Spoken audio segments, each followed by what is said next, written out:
کیونکہ وہاں پہ دنیاوی باتیں نہیں کرنا سب پتہ ہے. لیکن جب سے جو محفلیں ہیں وہ ہماری باہر ہونے لگی ہے نا، باہر ہونے لگی ہے، ہم نے سب کچھ چھوڑ دیا.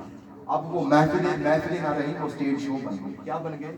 اسٹیج شو بن گئی. میرے بھائیوں، آپ اللہ کی عبادت میں بیٹھے کوشش کیا کریں، آپ جہاں بھی جس محفل میں جائیں، اللہ والوں کی محفل میں سر پر ٹوپی ہو اور اسلامی لباس ہو، سر پر ٹوپی ہو اور اسلامی لباس ہو. تو آؤ میں اپنی بات کی طرف چلتا ہوں کہ کسی بھی شخصیت کا تعارف اس کی ولادت سے شروع ہوتا ہے اور اس کی وفات پہ ختم ہوتا ہے. اٹ مینز کوئی بھی شخصیت ہو، کوئی بھی پرسنالٹی ہو، اس کا تعارف جو ہے اس کی ولادت سے شروع ہوتا ہے اور وفات پہ ختم ہو جاتا ہے. شخصیت کوئی بھی ہو، وہ حافظ ہے، قاری ہے، عالم ہے، وہ واعظ ہے، خطیب ہے، مقرر ہے، وہ پروفیسر ہے، ڈاکٹر ہے، انجینئر ہے، علماء ہے، اتقیاء ہے، صحابہ ہے.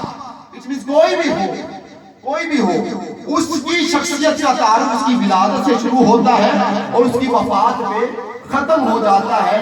ایک میرے آقا کی ذات ایسی ہے کہ جن کا تعارف ولادت سے شروع نہیں ہوتا، وفات پہ ختم نہیں ہوتا. سبحان اللہ. اور میرے آقا کا تعارف ہے ولادت سے شروع نہیں ہوتا، وفات میں ختم نہیں ہوتا. جب میرے آقا کا تعارف ولادت سے شروع نہیں ہوتا تو پھر کہاں سے شروع ہوتا ہے؟ سنیے، میرے آقا کا تعارف عالم ارواح سے شروع ہوتا ہے. کہاں سے شروع ہوتا ہے؟ عالم ارواح سے شروع ہوتا ہے اور کہاں تک جاتا ہے؟ جنت تک جاتا ہے. جنت تک جاتا ہے. عالم ارواح سے شروع ہوتا ہے اور جنت تک جاتا ہے. سامعین محترم، جب میرے آقا کی ولادت کا جو تعارف ہے وہ عالم ارواح سے شروع ہوتا ہے، ولادت سے تو شروع نہیں ہوتا، تو میلاد سے بات شروع ہی نہیں ہوتی. تو اس لیے ہم بھی میلاد سے بات شروع نہیں کرتے.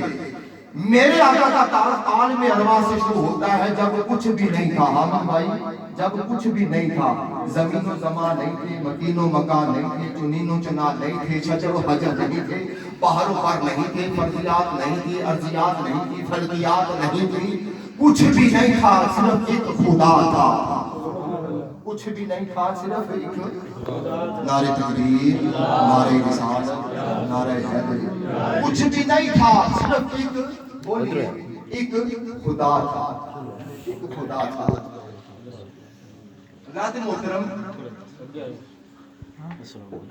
اللہ قرآن میں فرماتا ہے اذا اخذ اللہ میثاق النبیین لما آتیناکم من کتاب و حکمہ ثم جاءکم رسول. اب دیکھیے،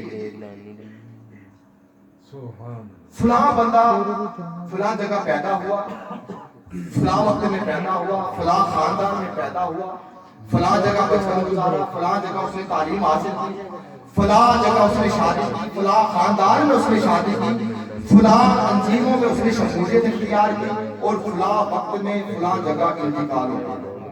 فلاں وقت میں فلاں جگہ انتقال ہو گیا. سوال حیات بند ہو جاتی ہے، کتاب بند ہو جاتی ہے، ہسٹری ختم ہو جاتی ہے. ہسٹری ختم ہو جاتی ہے.